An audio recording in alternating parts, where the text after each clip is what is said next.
캄캄한 때, 때로는 우리가 좌절하고 절망하는 그러한 때에 어떻게 우리가 대처를 하고 우리의 믿음을 굳건히 지켜야 하는지에 대해서 살펴보도록 우리에게 권고하는 그런 귀한 말씀이기 때문에 우리가 꼭 잘 기억하면 정말 우리의 삶에 큰 힘이 되고 또 위로가 되는 말씀, 능력이 되는 말씀이라고 할 수 있겠습니다. 32절은 다윗이 이렇게 시작합니다. 악인이 의인을 엿보아 살해할 기회를 찾으나. 사랑하는 성도 여러분, 우리가 항상 살아갈 때에 우리가 기억해야 되는 것은 악인이 우리를 기회를 엿보아서 살해할 기회를 찾는다라는 사실을 기억해야 됩니다. 우리가 이 땅에 살아가는 동안 우리의 이웃과 물론 우리는 조금 뒤에 나오는 말씀도 있지만 화평하게 살아야 됩니다. 물론 화평하게 살아야 되고 이웃과 우리가 서로 사랑하며 그리스도의 복음을 전하며 사는 그런 성도로서의 삶을 살아야겠지만 항상 꼭 기억하시기 바랍니다. 이 세상의 모든 사람들은, 여기서 이 세상의 모든 사람은 바로 본문에서 말하는 악인을 의미하는 거예요. 그래서 이 세상의 사람들은 의인은 크리스찬, 성도들이라고 할 수 있겠어요. 그래서 의인을 엿보아 살해할 기회를 찾는다는 사실을 꼭 기억하시길 바랍니다. 여러분, 베드로전서에서도 베드로는 5장 8절에 너희 대적 마귀가 우는 사자같이 두루 다니며 삼킬 자를 찾는다라고 하면서 이 세상에서 성도들이 얼마나 조심스럽게 두려워하는 마음으로 살아야 하는지를 우리에게 말해주고 있습니다. 그래서 세상은 항상 교회와 성도들을 결코 좋아하지 않는다. 항상 미워하고 심지어 살해할 기회를 찾을 정도로 이 세상은 교회와 성도들을 미워한다는 사실을 꼭 기억하시고, 세상 사람들이 우리 성도들을 혹은 위협하거나 핍박하거나 우리를 미워한다면 그것이 당연하다, 맞다 라고 생각하면서 당황하지 마시기 바랍니다. 자, 그리고 이제 그럼에도 불구하고 여호와는 그를 악인의 손에 버려두지 아니하시고 재판 때도 정죄하지 아니하시리로다 라는 말씀, 우리에게 하나님께서 위로하고 그리고 힘을 내라고 주시는 말씀이에요. 이와 같이 온 세상 사람들, 믿는 사람이 많습니까? 믿지 않는 사람이 많습니까? 당연히 믿지 않는 사람이 훨씬 압도적으로 많죠. 그러니 성도가, 교회가 이 땅에서 살아가는 것 자체가 예수님이 말씀하신 것처럼 내가 너희를 이리 가운데로 양을 이리 가운데로 보내는 것과 같이 예수님은 걱정되지 않을 수가 없는 그런 것이 바로 성도와 교회가 이 땅에서 살아가는 삶일 것입니다. 그래서 성경에서는 우리의 삶을 광야 생활과에 비교해서 광야의 40년의 삶과 같은, 광야 생활과 같은 삶이라고 표현하기도 하는 것이죠. 그러니 이 세상의 절대 다수가 성도들을 언제든지 핍박하고 죽일 기회마저 찾는 그런 세상이기 때문에 성도들은 그러한 세상을 살아가는 것이 얼마나 힘들고 어렵겠습니까? 그러나 하나님은 결코 절대로 악인의 손에 버려두지 아니하신다는 이 말씀을 꼭 가슴에 새기시길 바랍니다. 사랑하는 성도 여러분, 주님이 나와 함께 하시는 내가 어찌 너희를 두려워하느냐 라는 그런 담대함으로 이 세상을 살아가라고 하나님께서는 우리에게 여호와는 그를 악인의 손에 버려두지 아니하신다 라고 말씀하시고 재판 때에도 정죄하지 아니하시리로다. 심판의 때에도 결코 하나님은 우리를 내버려두지 아니하시고 보호하시고 우리를 하나님은 끌어안으신다는 이 말씀 꼭 가슴에 새기시기 바랍니다. 그래서 34절 말씀, 여호와를 바라고 그의 도를 지키라. 그러면 내가 땅을 차지하게 하실 것이라. 악인이 끊어질 때엔 내가 똑똑히 보리로다 라고 다윗은 하나님의 말씀을 우리에게 전하고 있습니다. 여호와를 바라라. 이 바라라라는 이 말씀은 하나님을 의지하고 앞에서 우리가 또 다시 한 번 더 말씀드리면은 37편에 또 여호와를 기뻐하라 그가 내 마음의 소원을 내게 이루어 주시려다. 5절에 내 길을 여호와께 맡기라 그를 의지하면 그가 이루신다. 이 말씀. 그리고 7절 여호와 앞에 잠잠하고 참고 기다리라.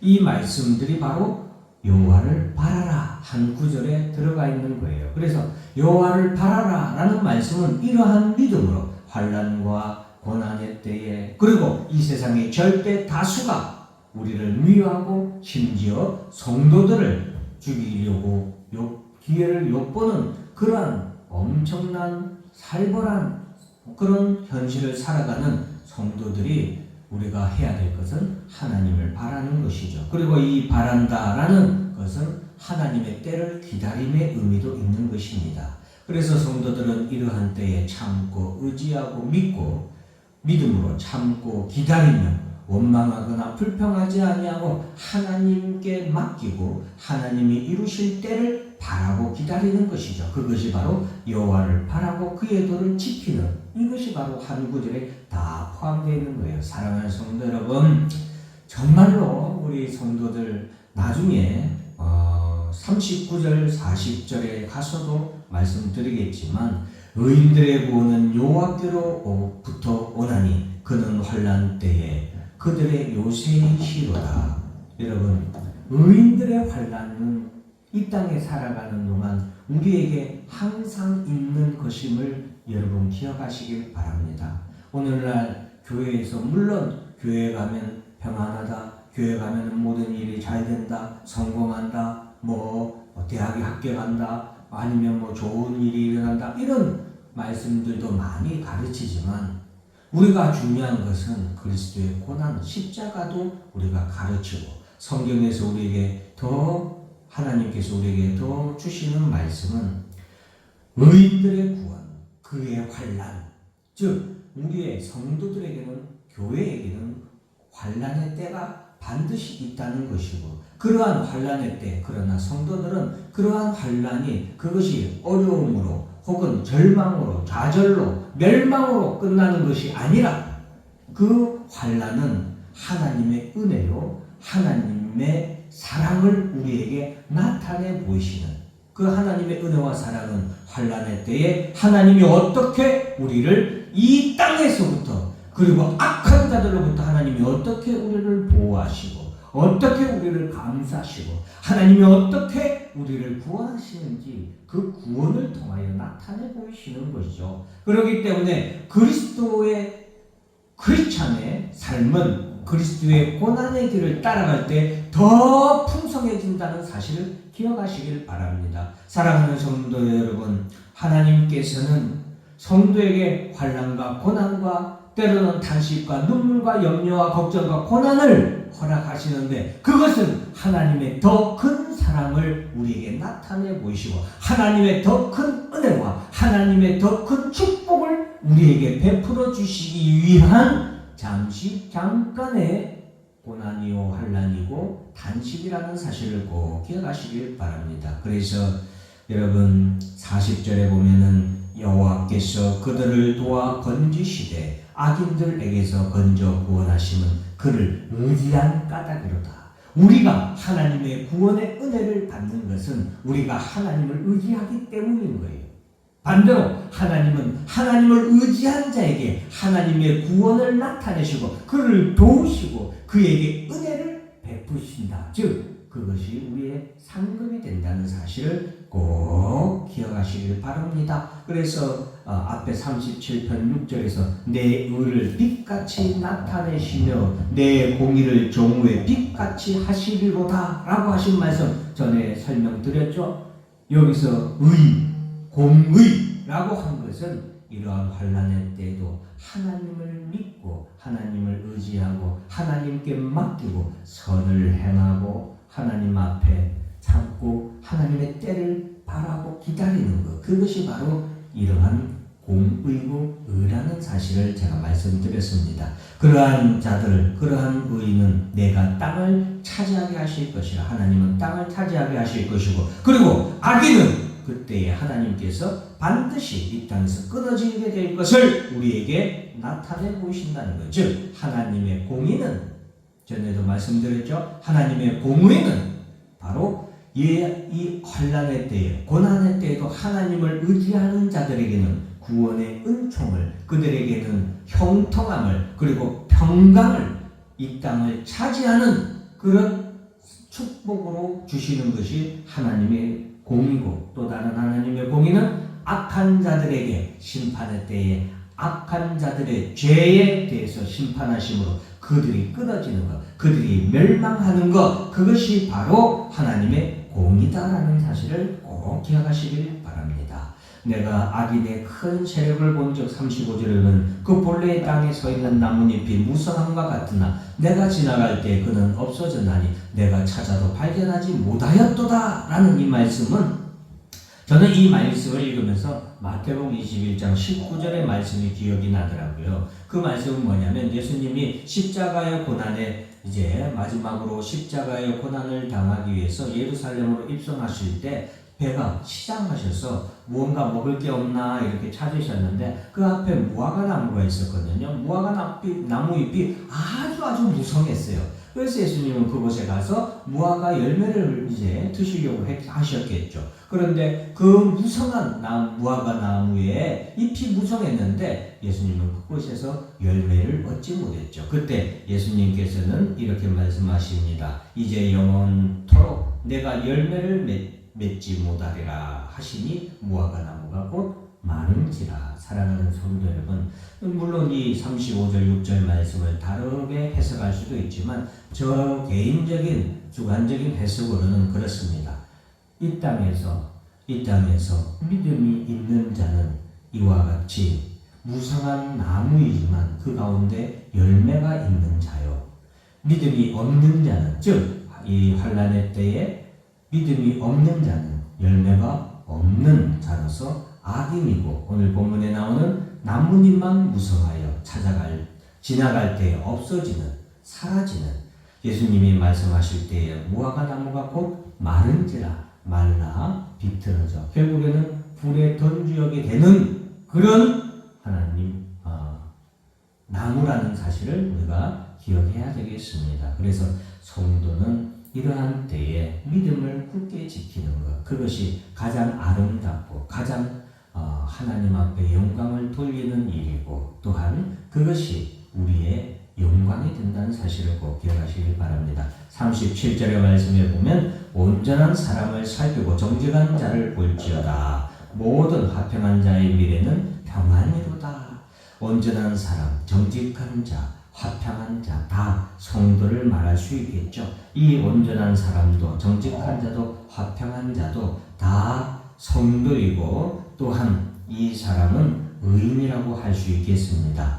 표현만 다르고 어떻게 보면 동일한 내용의 말씀이라고 할 수 있겠습니다. 즉 성도의 미래는 무엇이다? 평안이로다. 화평한 자의 미래는 평안이다. 화평한 자는 두 가지를 말할 수 있어요. 신약에서 화평한 자는 어떤 자이냐면 첫째로 하나님과 화평한 자입니다. 즉 환난의 때에도 믿음을 지키는 자예요. 자, 그리고 또 화평한 자는 하나님과 화평할 뿐만 아니라 사람들, 이웃들, 가족들과도 화평한 사람이에요.